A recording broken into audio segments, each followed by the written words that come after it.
I can't tell you how much I've been looking to this segment in the 207 Kitchen ever since I heard about Kate Krukowski Gooding's new cookbook, Wild Maine Recipes. I said, get her on fast. What are we making today, Kate? We're making beaver chili, and it's a little bit unusual because it's not your typical chili with the tomatoes and the beans. It's more of a drier chili. This is not some sort of fake mock recipe. This is real beaver meat in the chili. It is. Looks very livery.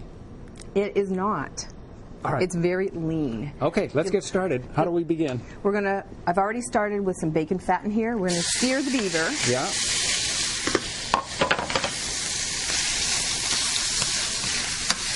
How many pounds do you have there? How much is that? I did half a recipe just so we could cook it up quickly and you could try it after. So we have 1.5 pounds of beaver meat here. And this is beaver off of a leg. Off of a leg? Yes. Is there backstrap, the tenderloin? No. What? I mean, I'm not too familiar with the different parts. You only get good beaver meat off of the leg and then the tenderloin, the backstrap. Now, for people who are saying, wow, this looks interesting, I'd like to try it, but I don't know where to get it. Are there any stores in Maine or any mail order places, any that you know of where you can get beaver meat, or do you just have to have a pal who will supply you? You have to have a very good friend. Okay. When did... is this a recipe that you came up with on your own, or did you sort of adapt this from someone who knew something about cooking beaver meat? No, actually, I created it on my own. I love spice. So I'm going to say that if you start cooking this recipe, you might want to go easy on the cayenne because I love the layers, I love the depth, I love the... All right. How are we coming here? I think we're just about, I think that's a good, nice brown. So we're going to take this and transfer it. Actually, I'll leave this on here. And we're going to put this all in here so we can add the spices.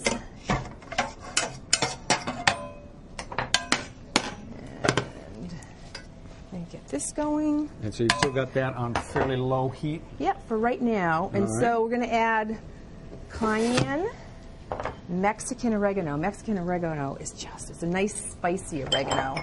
Roasted cumin.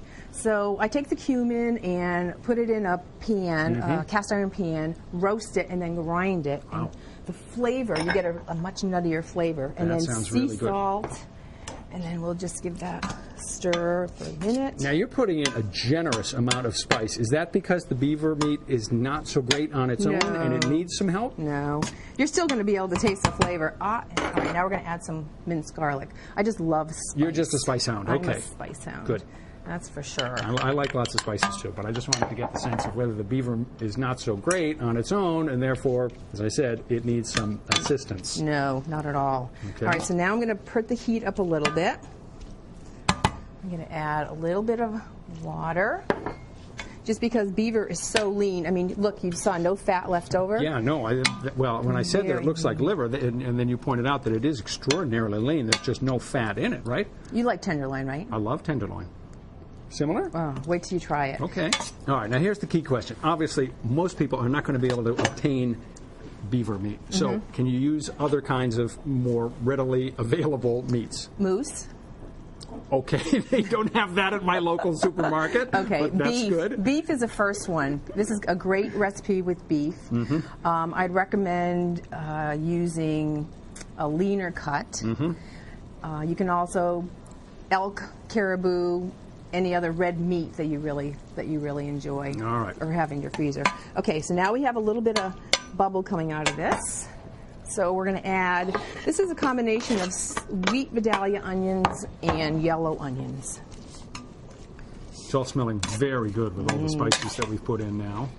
And so now, after I have the onion all coated well, we're going to cover it, and it's going to simmer for an hour. Okay.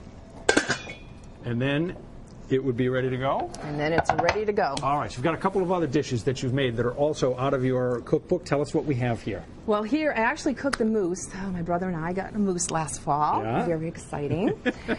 This is sun-dried tomato, a fig balsamic sun-dried tomato vinaigrette that I made to go in the noodles. That'll be available on the web also. Okay. And then this is a Vietnamese cinnamon sweet potato mash. All right, I've got to have. Can I eat the beaver? Is it ready to go, or is it too uncooked? Oh no, you can try. You can try the beaver. Right, is this going to be super hot? Am I going to cook? Just blow on it a little bit.